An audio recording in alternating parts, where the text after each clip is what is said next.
Alors, bienvenue dans ce cours vidéo où je vais vous montrer comment inscrire des élèves et évidemment ainsi que des enseignants à un cours Moodle avec la méthode d'inscription manuelle.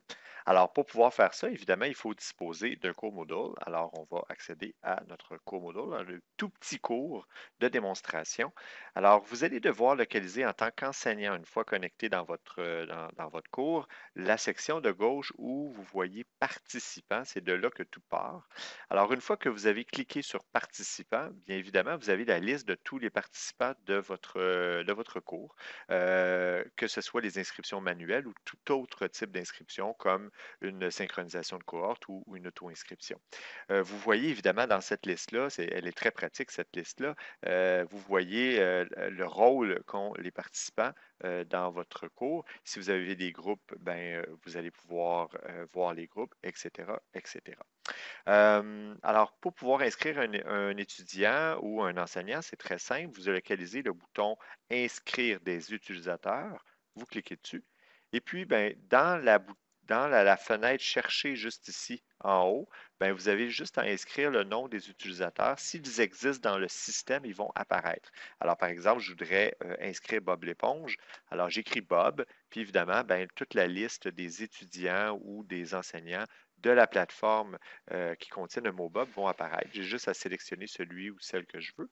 Et puis, ben, je fais attention de lui attribuer le bon rôle. Alors ici, je fais attention que étudiant soit bien coché parce que je pourrais très bien inscrire un collègue à titre d'enseignant dans mon cours de manière à ce qu'ils aient les mêmes droits ou enseignant non éditeur de manière à ce qu'il puisse me remplacer pendant une semaine, une journée, de façon à pouvoir utiliser mon cours.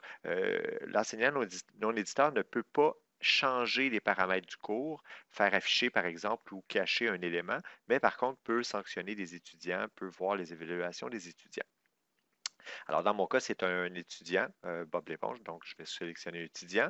Et on peut aussi, avec les options avancées, faire une limite au niveau de l'inscription, ce qui peut être utile dans certains cas. Ce n'est pas mon cas présentement. Une fois que vous avez cliqué sur Inscrire les utilisateurs, ben, c'est réglé, c'est tout. Votre utilisateur est inscrit.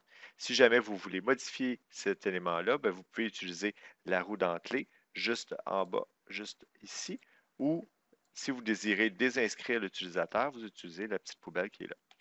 Une fois qu'on est dans participant aussi, ce qui est intéressant, c'est une fois dans participant, ben, vous pouvez localiser la roue dentelée qui est juste en haut, juste là. Cette roue dentelée-là, elle est contextuelle. Donc, dans notre cas présentement, elle est liée à la page participant. Quand je clique dessus, je vois des informations par rapport aux inscriptions.